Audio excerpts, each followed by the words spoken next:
Hello students, welcome to my channel. আজ আমরা class 11 semester 1 2026 Ray and Martin HS question bank English topic the bangle sellers Sarojini Naidu এই যে কবিতাটি রয়েছে, এই কবিতার ফিল ইন দ্য ব্ল্যাঙ্কস যেটা রয়েছে 1 থেকে 30 সেটার সমাধান নিয়ে আলোচনা করবো, যেটা রয়েছে পেজ 340 থেকে 341। প্রথম যেটা রয়েছে, the bangle sellers is included in Naidu's second collection of poems called the bird of time. Bangle sellers কবিতাটা সরোজিনী নাইডুর দ্বিতীয় যে কালেকশন অফ পোয়েম রয়েছে বার্ড অফ টাইম সেখানে রয়েছে। The poem consist of 24 lines, কবিতায় 24টা লাইন রয়েছে। The bangle sellers carry their shining loads to their temple fair. এই যে চুড়ি বিক্রেতা, তারা তাদের উজ্জ্বল যে ভাট সেটাকে নিয়ে তারা মেলায় যায়। The figure of speech used in the phrase shining loads is metaphor. যে ফিগার অফ স্পিচ ইউজ করা হয়েছে সেটা হচ্ছে metaphor. The adjective delicate indicates the fragility of the bangles. Delicate বলা হয়েছে তার কারণ হচ্ছে এই চুড়িগুলো কিন্তু ভঙ্গুর, ফ্রেজাইল, সেটা বোঝানো হয়েছে।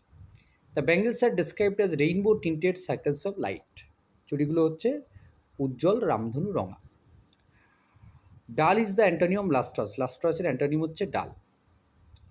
The bangles are the tokens of radiant lives. এগুলো হচ্ছে উজ্জ্বল জীবনের চিহ্ন।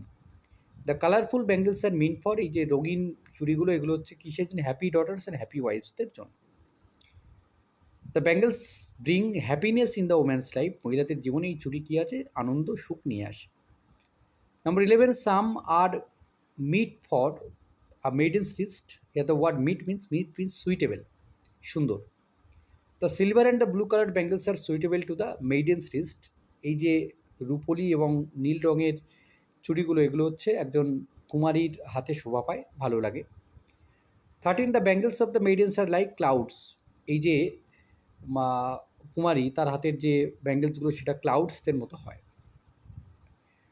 সাম bangles are flushed like birds that dream. কিছু চুড়ি আছে সেগুলো হচ্ছে ওই স্বপ্নের মানে স্বপ্নীল কুড়ির মতো, যারা এখনও ফুটছে, ফোটার জন্যে প্রস্তুত। The pink coloured bangles are compare to the birds that look flushed. The birds dream of blooming flowers like other beautiful.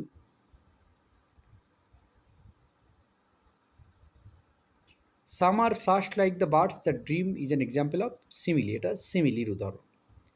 The word limpid is used in the poem to mean transparent. Limpid use করা হয়েছে transparent শব্দটা ব্যবহার করতে। Green bangles resembling new born leaves represent freshness and beauty, এটাকে বোঝানো হয়েছে। Next হচ্ছে the yellow coloured bangles are not associated with the lives of a young maiden, বরং সিলভার, ব্লু অ্যান্ড পিঙ্কে বোঝানো হয়েছে। 21, a bride wears bangles shining like sunlit corn on the morning of her wedding day. The color red has been used to indicate the bangles associated with love and passion. 23, the poet has made use of simile to draw a comparison between the yellow bangles and sunlit cord. 24, ringing sound of the bell is called tinkling. ringing soundটাকে এখানে বিলে tinkling আওয়াজের মধ্যে বলা হয়েছে। In the poem word tinkling is an example of metaphor. টিঙ্কলিংটা হচ্ছে একটা মেটাফোরের উদাহরণ। 26, bridal laughter refers to the happiness and blissfulness of a newly wed bride. 27, like her bridal laughter and bridal tear is an example of repetition. 28, the purple and gold flecked bangles are associated with middle-aged women. এগুলো মধ্যবয়স্ক মহিলাদের সঙ্গে সংযুক্ত। 29, the expression cradle fair sound suggests that the women have enjoyed motherhood. 30, the bangles of the widowed are silent. এই ছিল এই পর্বের সমাধান। ধন্যবাদ সকলকে সঙ্গে থাকার জন্য। দেখা হচ্ছে পরের নতুন কোনো ভিডিওতে।